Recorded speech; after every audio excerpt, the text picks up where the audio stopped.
आप सभी का बहुत बहुत स्वागत है वाइज अप छत्तीसगढ़ में। मैं हूं राजू दीवान और आप देख रहे हो wise up Chhattisgarh. Wise up Chhattisgarh में हम आपको लेकर जा रहे हैं छत्तीसगढ़ के 36 देवियों में शुमार माता डोंगरगढ़ बमलेश्वरी मैया के दर्शन के लिए।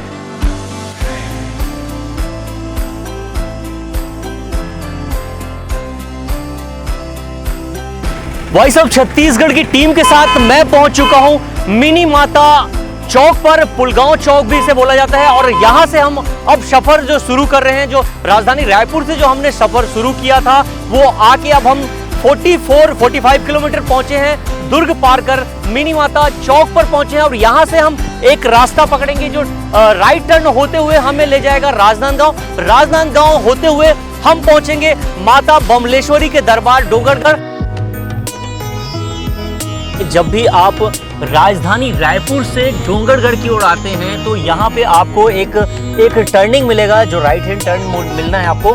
ये तुमड़ी बोर्ड से होते हुए आपको डोंगरगढ़ जाना पड़ेगा, क्योंकि ये ओवर ब्रिज हो गया है तो आपको अंडर ब्रिज का रास्ता लेना है। अंडर ब्रिज से घुसने के बाद आपको ये पूरा विजुअल हो जाएगा कि डोंगरगढ़ जो है वो 23 किलोमीटर है और यहाँ से आपको एक सीधा रास्ता लेना है जो सीधे सीधे बमलेश्वरी माता के दरबार पर आपको ले जाएगा। पर्वत पहाड़ सारी चीजें आपको दिखेगी। ये पर्वतों से घिरा हुआ है डोंगरगढ़, जो कामाख्या नगरी के नाम से भी पूर्व में जाना जाता था। ये राजा विक्रमादित्य की आराध्य देवी है, कुल देवी है माता बमलेश्वरी माई। जो माता का भव्य मंदिर है वो पहाड़ों पे भी विराजमान है। बड़ी माता जिसे बोला जाता है और छोटी माता जो है वो नीचे विराजमान है। दोनों बमलेश्वरी माता के स्वरूप हैं और दोनों की अटूट पूजा होती है और भक्तों की अटूट आस्था है। दोनों पक्षों में यहाँ पर ज्योति कलश की स्थापना होती है और लाखों भक्त श्रद्धालु बारी बारी इंतजार करके अपना दर्शन प्राप्त करते हैं। और मैं आपको बताऊं कि ये जो डोंगरगढ़ मंदिर का जो इतिहास है वो 2200 वर्ष पुराना इतिहास है और यहाँ पे कामाख्या नगरी के नाम से ये पूर्व में प्रचलित थी, अब डोंगरगढ़ के नाम से प्रचलित है। रायपुर से 150 किलोमीटर दूर है डोंगरगढ़। तो अब फाइनली हम पहुंचने वाले हैं डोंगरगढ़ और यहाँ आप खूबसूरत पहाड़ियों के बीच का नज़ारा भी आप देख पा रहे हैं कि कितनी खूबसूरत यहाँ पे प्रकृति ने अपना सब कुछ निछावर कर रखा है। यहाँ पर खूबसूरत वादियाँ हैं, बड़े बड़े पर्वतों के बीच में डोंगरगढ़ विराजमान है। माता बमलेश्वरी की असीम कृपा है यहाँ डोंगरगढ़ में। और अब आप फाइनली पहुँच चुके हैं डोंगरगढ़ में।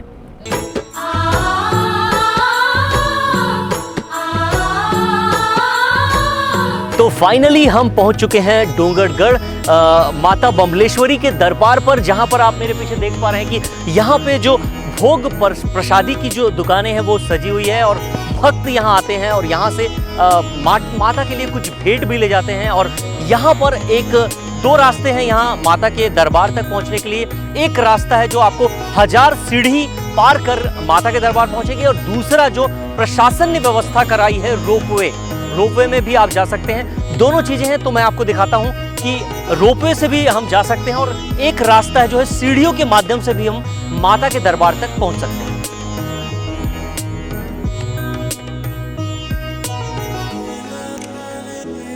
मां बमलेश्वरी के दर्शन के लिए जैसे ही आप सीढ़ियों का रास्ता लेते हैं तो सबसे पहले संकट मोचन हनुमान मंदिर आपको मिलेगा। संकट मोचन हनुमान मंदिर मुख्य द्वार पर स्थापित हैं और यहाँ की मान्यता है कि पहले दर्शन हनुमान जी के होते हैं, उसके बाद माता के श्री चरणों में आप पहुंचेंगे।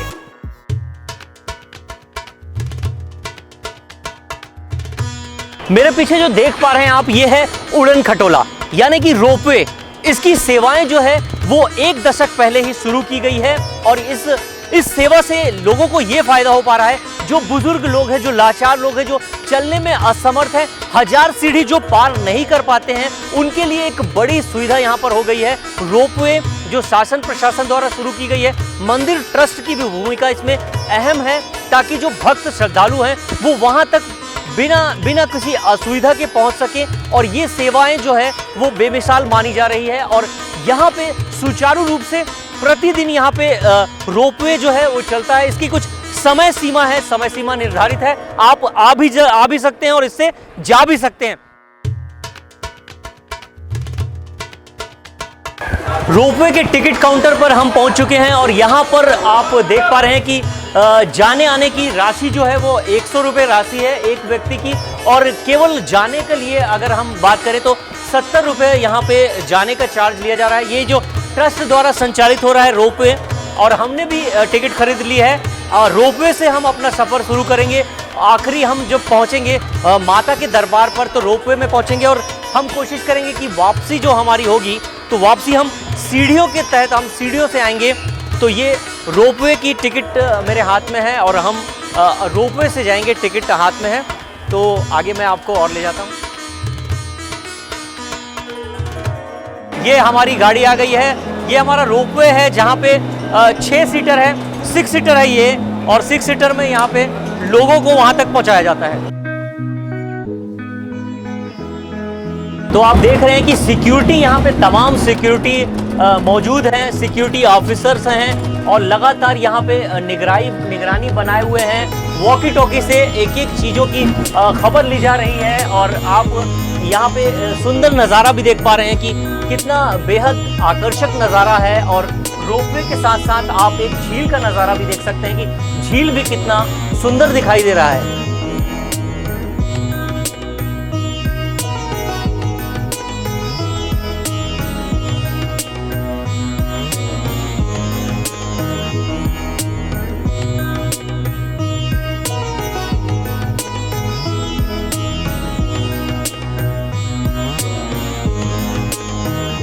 अगर यहाँ से देखा जाए, मैं अपने कैमरामैन को बोलूँगा कि वो पीछे दिखाए, तो पूरी नगरी जो है, डोंगरगढ़ नगरी, वो कितनी भव्य विशाल दिखती है।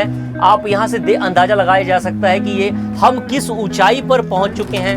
ऊंचाई यहाँ पर लगभग 1000 फीट की ऊंचाई हम पहुँच चुके हैं, जहाँ पर हल्का ऑक्सीजन हमको अब कम लगने लगा है, क्योंकि थोड़ा सा दबाव हमको भी पड़ रहा है। और आप यहाँ पे देख पा रहे हैं कि कितना बेहद आकर्षक नज़ारा है, और कितना सुंदर नज़ारा है कि पहाड़ों से, चारों ओर पहाड़ों से घिरा हुआ है।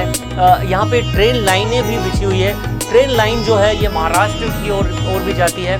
यहाँ से जो महाराष्ट्र बॉर्डर है उसकी अगर हम बात करें तो बेहद नज़दीक में यहाँ पे महाराष्ट्र बॉर्डर लग जाता है। और अगर छत्तीसगढ़ की अगर हम बात करें तो छत्तीसगढ़ के बॉर्डर में ये बोला जा सकता है कि बॉर्डर ही पड़ता है। यहाँ के बाद भंडारा नागपुर जो महाराष्ट्र है वो लग जाता है। तो ये जो ट्रेन की जो मेन लाइन है वो यहाँ से गुजर के हुए चली जाती है, और बेहद ही खूबसूरत नज़ारा यहाँ पर आप देख पा रहे हैं।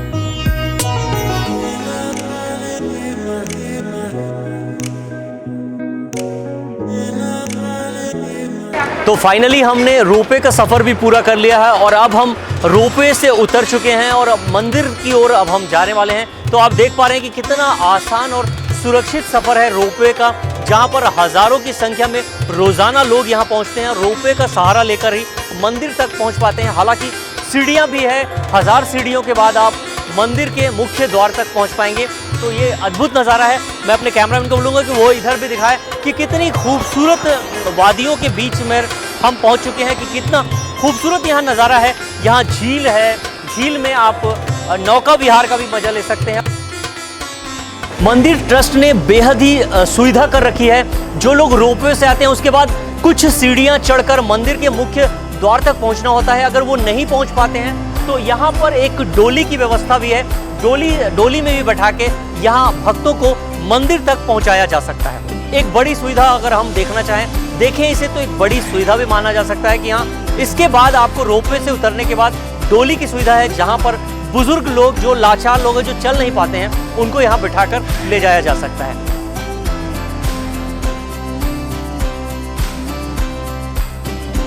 जब आप मंदिर की सीढ़ियां चढ़ना शुरू करते हैं तो लगभग 800 सीढ़ी जब आप चढ़ जाते हैं उसके बाद आपको एक मंदिर मिलेगा। मंदिर है नाग मंदिर। आप देख पा रहे हैं पीछे की नाग मंदिर है, शिव मंदिर के नाम से भी जाना जाता है। प्रसिद्ध प्रचलित मंदिर है और यहाँ पे भक्त श्रद्धालु आते जाते यहाँ माथा जरूर टेकते हैं। और आप देख पा रहे हैं कि लोग यहाँ पर सिंदूर और तरह तरह की जो पूजा सामग्री के दुकान भी सजाए हुए हैं और माता की भक्ति में डूबे हुए हैं। उसके साथ साथ एक ये भी देखिए कि हर किसी को यहाँ पे रोजगार भी मिल रहा है। सारे लोगों को माता रोजगार भी देती है। और अभी जहाँ पे हम पहुंचे हैं वो है नाग मंदिर, जहाँ भोलेनाथ स्वयं विराजमान है और ये मंदिर भी वर्षों पुराना है और यहाँ पर लोग आते जाते आस्था के फूल जरूर चढ़ाते हैं।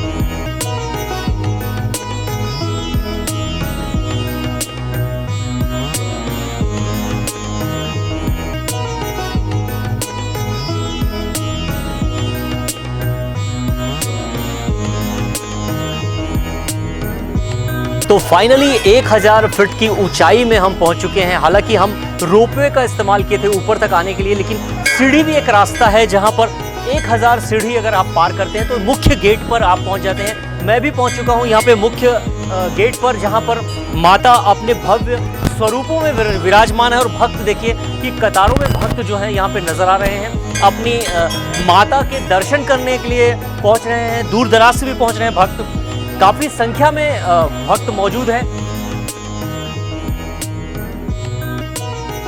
पूर्व में कामाख्या नगरी के नाम से डोंगरगढ़ पहचाना जाता था और राजा विक्रमादित्य के इष्ट देवी है माता बमलेश्वरी मैया, जहां पर विराजमान है माता विराजमान है, भव्य स्वरूपों में विराजमान है। और भक्त भी यहां पर कतारों पे नजर आ रहे हैं, मुरादें लेकर पहुंच रहे हैं। मुरादें पूरी होने के बाद भी भक्त यहां पर पहुंचते हैं माता के दर्शन करने के लिए। और आप देख पा रहे हैं कि कितनी भीड़ है, जबकि अभी ये सीजन नहीं है, ना ही ये चैत्र नवरात्रि है और ना ही ये कुंवार का पक्ष चल रहा है। उसके बावजूद यहाँ पर जो भीड़ है वो आप साफ देख पा रहे हैं।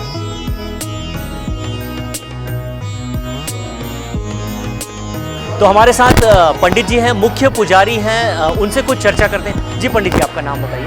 जनक तिवारी। जी पंडित जी, क्या मान्यता है माता के मंदिर की, माता की प्रसिद्धि क्या है, वो थोड़ा जानकारी बताएंगे हमारे दर्शकों को। यहाँ सब लोग मनोकामना पूर्ण के लिए आते हैं। यहाँ जी, सभी लोगों की मनोकामना पूर्ण होती है। जी जी।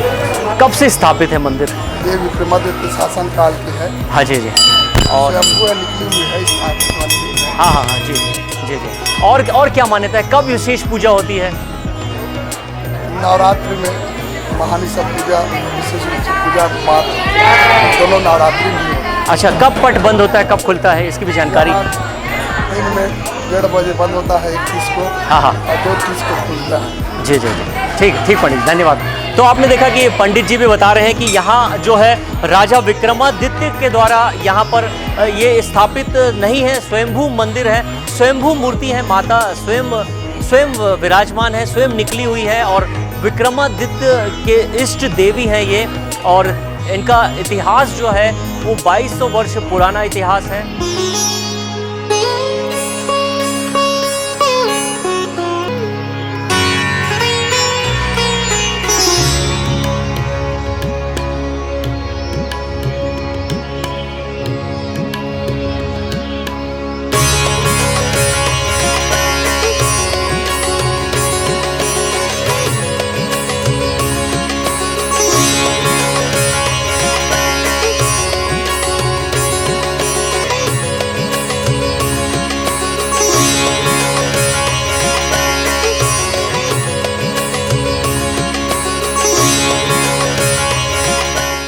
तो सुबह 10 बजे हमने सफर शुरू किया था छत्तीसगढ़ के राजधानी रायपुर से डोंगरगढ़ का सफर।